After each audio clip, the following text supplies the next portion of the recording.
Uniform motion നമുക്കറിയാം. ഇതിപ്പോൾ നമ്മൾ പറയാൻ പോകുന്നത് യൂണിഫോം സർക്കുലാർ മോഷനാണ് പറയാൻ പോകുന്നത്. When an object follows a circular path at a constant speed the motion of the object is called uniform circular motion. എങ്ങനെയാണ്? ഒരു ഓബ്ജക്റ്റ് സർക്കുലർ പാത്തിലൂടെ പോവുകയാണ്, അയാളുടെ സ്പീഡ് എങ്ങനെയാണ്? കോൺസ്റ്റൻറ്റ് സ്പീഡിലാണ്. അങ്ങനെയാണെങ്കിൽ ആ ഓബ്ജക്റ്റിൻ്റെ മോഷനെ പറയുന്നത് uniform circular motion. Suppose an object is moving with uniform speed v in a circle of radius r. Okay, അപ്പോൾ ഇനി താഴോട്ട് പറയുന്നതിലെല്ലാം എന്താണ്, ഒരു ഓബ്ജക്റ്റ് എന്താണ് ഒരു സർക്കുലർ ഡയറക്ഷനിൽ മൂവ് ചെയ്തുകൊണ്ടിരിക്കുകയാണ്. ഓക്കെ, സർക്കുലർ ഡയറക്ഷനിൽ മൂവ് ചെയ്തുകൊണ്ടിരിക്കുകയാണ്. അയാളുടെ ആ ഒരു സർക്കിളിൻ്റെ റേഡിയസ് ആർ എന്നും പറയുന്നുണ്ട്. പിന്നെ അവരുടെ വെലോസിറ്റി, ഓക്കെ, ആ ഒരു പോകുന്ന സ്പീഡ്, യൂണിഫോം സ്പീഡ് എന്ന് പറയുന്നത് വി എന്നും ആണെന്ന് പറയുന്നുണ്ട്. സോ അത് വെച്ചിട്ടാണ് നമ്മളിനി അങ്ങോട്ട് നോക്കുന്നത്. ഓക്കെ, ഇവിടെ ആക്ട് ചെയ്യുന്ന ആക്സിലറേഷനാണ് centripetal acceleration. That is equal to a c equal to v square by r. ഇത് നോക്കി വയ്ക്കുക. A c is equal to v square by r. A c equal to v square by r. ഇവിടെ the acceleration of an object moving with speed v. Okay, ഒരു object v എന്ന് പറയുന്ന സ്പീഡിൽ move ചെയ്യുന്ന ഓബ്ജക്റ്റിൻ്റെ acceleration in a circle of radius r. അദ്ദേഹത്തിൻ്റെ ആ ഒരു സർക്കുലർ മോഷനിൽ പോകുന്നതുകൊണ്ട് തന്നെ ആ സർക്കിളിൻ്റെ റേഡിയസ് എന്ന് പറയുന്നത് ആറും ആണ്. അങ്ങനെയാണെങ്കിൽ ഈ ആക്സിലറേഷൻ്റെ മാഗ്നിറ്റ്യൂഡ് എന്തായിരിക്കും? വി സ്ക്വയർ ബൈ ആർ എന്നായിരിക്കും. നമ്മൾ ഓൾറെഡി പറഞ്ഞു കഴിഞ്ഞു. A c equal to v square by r and is always directed towards the centre. അപ്പോൾ സർക്കുലർ മോഷനകത്ത് വരുന്ന ഓബ്ജക്റ്റിൻ്റെ ആക്സിലറേഷൻ എന്ന് പറയുന്നത് എപ്പോഴും എന്തായിരിക്കും? വി സ്ക്വയർ ബൈ ആർ ആണ്. അത് സെൻറ്ററിലോട്ട് എന്തായിരിക്കും? സെൻറ്ററിലോട്ട്, ആ സർക്കിളിൻ്റെ സെൻറ്ററിലോട്ട് ആക്ട് ചെയ്യും, ഡയറക്റ്റ് ചെയ്യും. Which is always directed towards the central, towards the centre. This is why this acceleration is called centripetal acceleration. അതുകൊണ്ടാണ് ഈ ആക്സിലറേഷൻ എന്തെന്ന് പറയുന്നത്? സെൻട്രിപെറ്റൽ ആക്സിലറേഷൻ എന്ന് പറയുന്നത്. അപ്പോൾ നമ്മൾ നോർമൽ ലീനിയർ മോഷനിൽ ആക്സിലറേഷനെ നമ്മൾ ആക്സിലറേഷൻ എന്ന് മാത്രമേ പറയുള്ളൂ. ഇവിടെ വന്നപ്പോഴത്തേക്ക് എന്തായി? ആക്സിലറേഷൻ എ അല്ല, ഇവിടെ സെൻട്രിപെറ്റൽ ആക്സിലറേഷൻ എ സി എന്നാണ് നമ്മൾ പറഞ്ഞത് അല്ലേ? അതെന്തുകൊണ്ടെന്ന് ചോദിച്ചു കഴിഞ്ഞാൽ സർക്കുലർ മോഷനകത്തുള്ള ഓബ്ജക്റ്റിൻ്റെ ആക്സിലറേഷൻ എന്ന് പറയുന്നത് സെൻറ്ററിലോട്ടായിരിക്കും ഡയറക്റ്റ് ചെയ്യുന്നത്. സോ അങ്ങനെ അതിന് എന്തായിട്ട് ടേം ചെയ്തു? സെൻട്രിപെറ്റൽ ആക്സിലറേഷൻ ആയിട്ട് ടേം ചെയ്തു. പിന്നെ ഇവിടെ നമുക്ക് എൻ സി ആർ ടിയിൽ നിന്നുള്ളൊരു സ്റ്റേറ്റ്മെൻറ്റ് നോക്കി വയ്ക്കുക. Since v and r are constant, ഇവിടെ റേഡിയസും കോൺസ്റ്റൻ്റ് ആണ്, സ്പീഡും കോൺസ്റ്റൻ്റ് ആണ്. The magnitude of the centripetal acceleration is also constant. ഈ സെൻട്രിപെറ്റൽ ആക്സിലറേഷൻ്റെ മാഗ്നിറ്റ്യൂഡും എന്തായിരിക്കും? കോൺസ്റ്റൻ്റ് തന്നെ ആയിരിക്കും. However the direction changes. പക്ഷേ എന്താണ്? ഇവരുടെ ഡയറക്ഷൻ ഇവരിങ്ങനെ സർക്കുലർ പാത്തിലൂടെ ഇങ്ങനെ മൂവ് ചെയ്ത് പോകും തോറും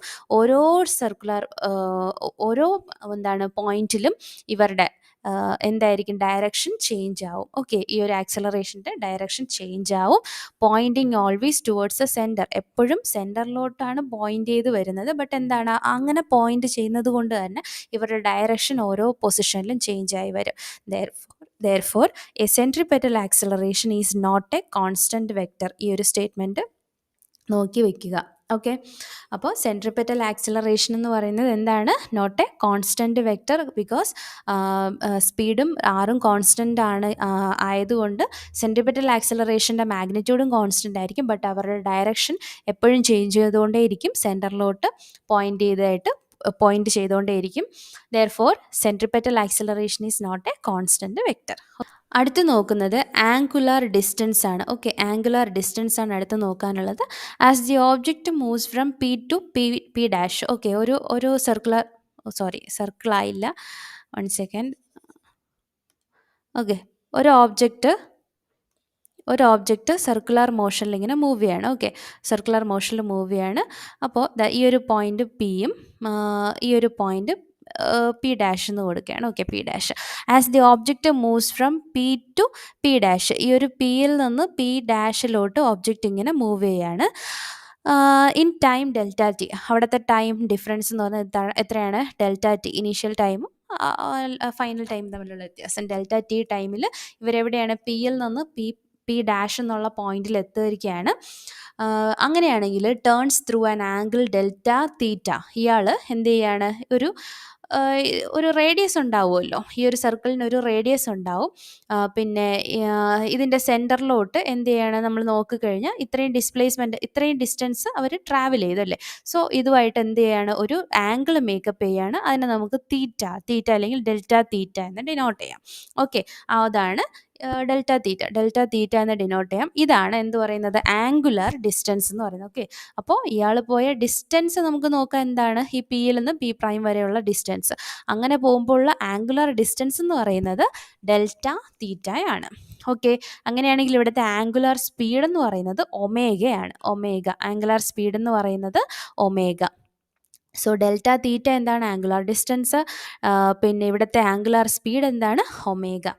അങ്ങനെയാണെങ്കിൽ നോർമലി നമ്മൾ എന്താണ് ഇത് സ്പീഡ് എന്നൊക്കെ പറയുമ്പോഴത്തേക്ക് എന്താണ്, speed is equal to distance divided by time അല്ലേ നമ്മൾ കാണിക്കുന്നത്. അപ്പോൾ ഇവിടെ നമ്മൾ angular speed omega is equal to എന്തായിരിക്കും, ഇവിടുത്തെ angular distance delta theta divided by ഇവിടുത്തെ ടൈം എന്ന് പറയുന്നത് ഡെൽറ്റ ടി.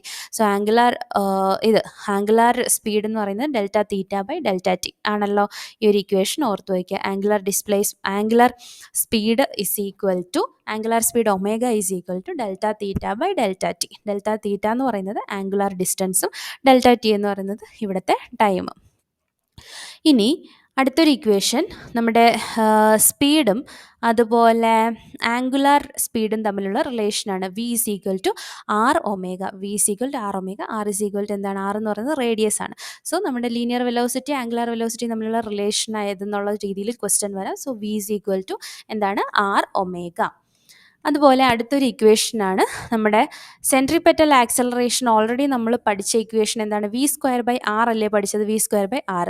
ഇനി നമ്മൾ വേറൊരു ഇക്വേഷനിലോട്ട് വരികയാണ്. Centripetal acceleration is equal to omega square into r. Okay, omega square into r. അപ്പോൾ നമ്മൾ already centripetal acceleration is equal to v square by r പഠിച്ചു. ഇപ്പോൾ പഠിച്ച ഫോർമുല എന്താണ്, centripetal acceleration is equal to omega square r. ഇനി ഇവിടെ ഒരു point ഉള്ളത്, the time taken by an object to make one revolution is known as its time period t. Okay, ഒരു object എന്താണ്, അതിൻ്റെ ഒരു റെവല്യൂഷൻ കറങ്ങി വരാൻ വേണ്ടി എടുക്കുന്ന സമയത്തിന് നമ്മൾ പീരീഡ് എന്നാണ്, ടൈം പീരീഡ് എന്നാണ് പറയുന്നത്, ക്യാപിറ്റൽ ടി എന്നാണ്. And the number of revolution made in 1 second is called its frequency. ഇതിൻ്റെ ഫ്രീക്വൻസി എന്ന് പറയുന്നത് ഇങ്ങനെ ഒരു സെക്കൻഡിൽ എത്ര റെവല്യൂഷനാണോ അല്ലേ, അതിനെയാണ് നമ്മൾ എന്തെന്ന് പറയുന്നത്, ഫ്രീക്വൻസി എന്ന് പറയുന്നത്. ആ ഒരു the number of revolution made in 1 second is called its a frequency. Nu is equal to 1/t. ഇതാണ് ഇപ്പോൾ കഴിഞ്ഞ ഡയറി ഫാം എക്സാമിന് ചോദിച്ചിരുന്ന ഒരു ചോദ്യം. However, during this time, the distance moved by the object is s is equal to 2πr. അത് വെച്ചിട്ട് അവരെന്താണ്, നമ്മൾ പഠിച്ച ഓരോ ഫോർമുലയിലോട്ട് കൊടുക്കുകയാണ്. Speed v is equal to 2πr into v. പിന്നെന്താണ്, ഒരു സെക്കൻഡ്, വി അല്ല, നമ്മൾ ന്യൂ വെച്ചിട്ടാണ്. പിന്നെ അടുത്ത് in terms of frequency nu we have omega is equal to 2π nu, v is equal to 2π r into nu. പിന്നെ angular centripetal acceleration is equal to 4π square nu square r. Okay, ഇത് full frequency ന്യൂവിൻ്റെ ടേമിലാണ് ഇത്രയും എഴുതിയിട്ടുള്ളത്. Okay, അപ്പോൾ നമുക്കിവിടെ ഏറ്റവും important ആയിട്ടുള്ള കാര്യം എന്ന് പറയുന്നത് പ്രൊജക്ടൈലിൻ്റെ കാര്യങ്ങൾ നന്നായിട്ട് പഠിക്കുക. അതിൽ നിന്ന് ആ 3 ചോദ്യങ്ങളും 3 ഇക്വേഷൻസും പഠിക്കണം. പിന്നെ ആ ഒരു ടാബുലർ കോളത്തിൽ തീറ്റ ആംഗിൾ sin 30 sin 45ൻ്റെയൊക്കെ ആംഗിൾ എത്ര എന്നുള്ള ആ ഒരു ടേബിൾ പഠിക്കുക. അപ്പോഴേക്കും നിങ്ങൾക്ക് അതിൽ നിന്നുള്ള എല്ലാ പ്രോബ്ലംസും ചെയ്യാൻ പറ്റും. പിന്നെ യൂണിഫോം സർക്കുലർ മോഷനിൽ പഠിക്കാനുള്ളത് ഓരോരോ ടേംസ് നോക്കണം, അതിൻ്റെ കറസ്പോണ്ടിങ് ഇക്വേഷൻസും നോക്കണം. ഈ ഇക്വേഷൻ തന്നെ എടുത്ത് ചോദിച്ചിട്ട് ശരിയായിട്ടുള്ള ഇക്വേഷൻ ഏതാണ്, അല്ലെങ്കിൽ ഇന്ന ആംഗുലാർ ഡിസ്പ്ലേസ്മെൻറ്റിൻ്റെ ഇക്വേഷൻ എന്താണ്, ആംഗുലാർ സ്പീഡിൻ്റെ ഇക്വേഷൻ ഏതാണ് എന്നുള്ള രീതിയിലുള്ള ചോദ്യങ്ങളാണ് വന്ന് കണ്ടിട്ടുള്ളത്. ഓക്കെ, അപ്പോൾ ഇത്രയാണ് നമ്മൾ ഈ ഒരു ചാപ്റ്ററിൽ മോസ്റ്റ് ഇമ്പോർട്ടൻ്റ് ആയിട്ടുള്ള ഏരിയ. Thank you.